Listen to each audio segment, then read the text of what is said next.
Hello, everyone. I'm really excited to be here with you today. My name is Josie Badger. And if you don't know me, I am a disability rights activist. I'm a person with a disability. And I'm just very excited to be able to share a little bit about a bill that I feel like is sort of an unsung hero of the disability rights movement. So today we're going to talk about Section 504 of the Rehabilitation Act. And to be able to understand the Rehab Act a little bit, it's important to kind of be able to frame what was going on when this bill was passed. When this bill was passed, it was obviously in 1973.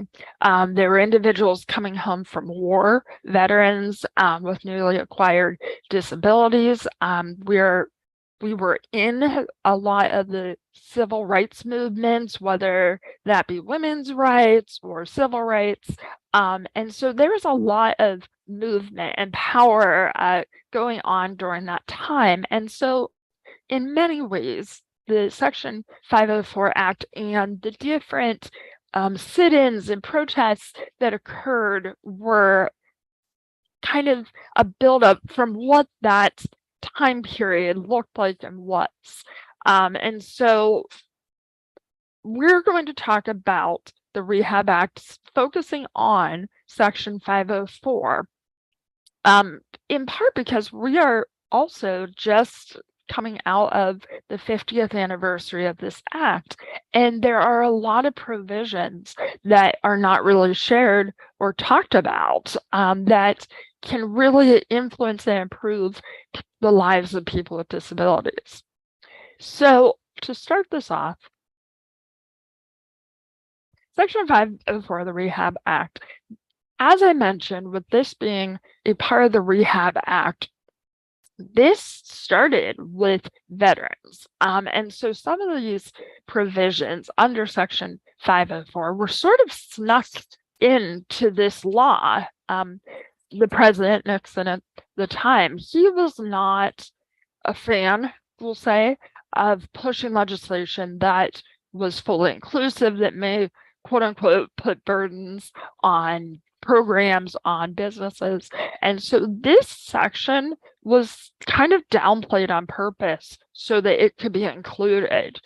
He was supporting some of the veterans' work, but not so much this. And so this was, even then, an unsung hero. So I wanted to give you guys a little bit of a history of different laws in the US that were part of this. So you'll see way back in the early 1900s, we have Social Security Act, we have the Smith-Fest Act, Smith-Fest, let me try that again. We moved to the Medicare and Medicaid.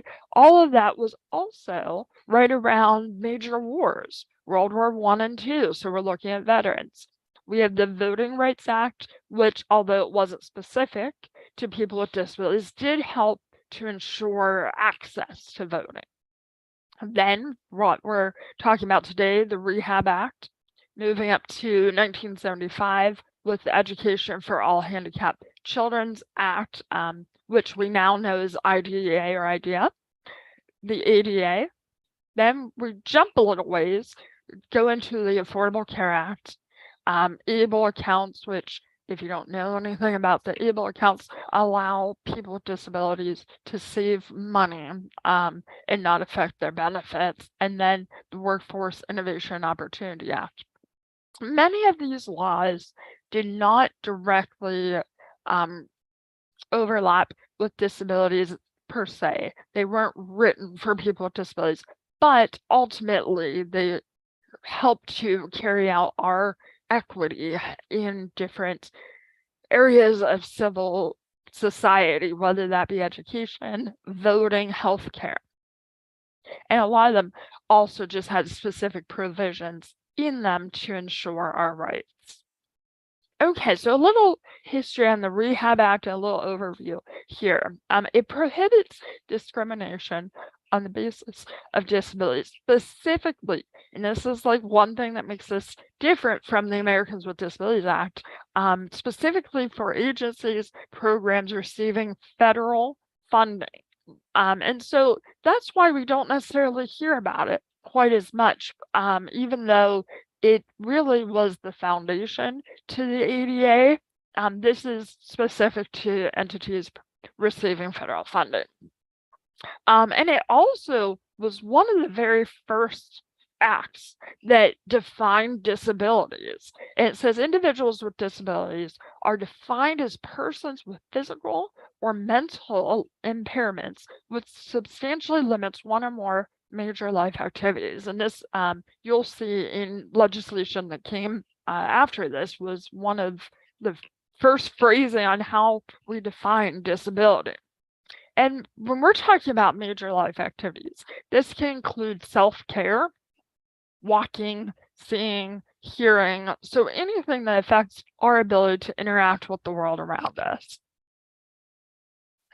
It also provides opportunities for children and adults in education, employment, healthcare, various other areas, and is enforced through private lawsuits, just like the Americans with Disabilities Act. So although there is some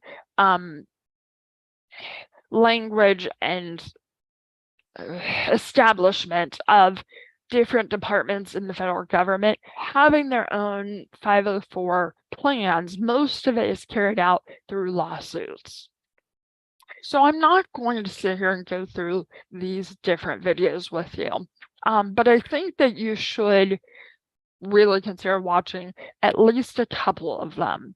The Drunk History of the 504, that provides a reenactment and a sort of funny overview, but a very powerful reenactment of how the 504 rights came about and the movement behind it.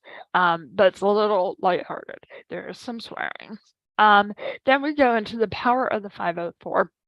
This was developed at the 20th anniversary of the Rehab Act, and it really shows a lot of good footage of the efforts that were used to get it enacted and the protests and the sit-ins. Very, very good.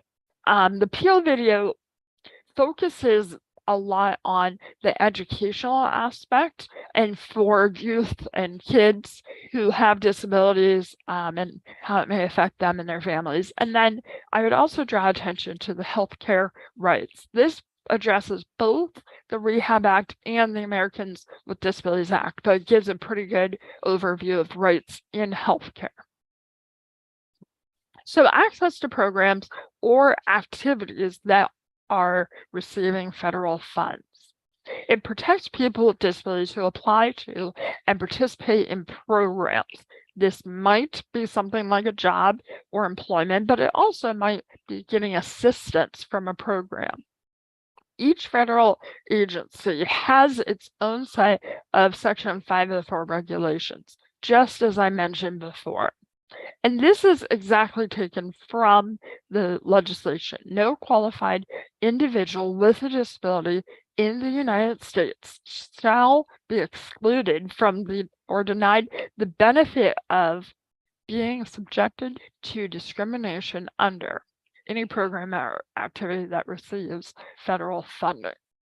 So, if you have a disability, you can not be denied services or access based on your disability. Section 504 in healthcare and human services. So I am directly pulling out a little bit of information around healthcare and human services, both based on some of the proposed ruling for updating 504 that reflects the healthcare and human services aspect, but also a lot of the work that the advocates who are watching this do.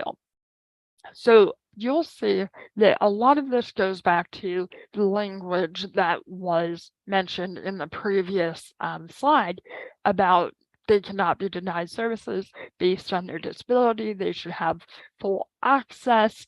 But what think about this as in the healthcare human services fields. This means that we're talking about any doctor's office, hospital, human service support that has some federal funding has to be accessible for individuals with disabilities.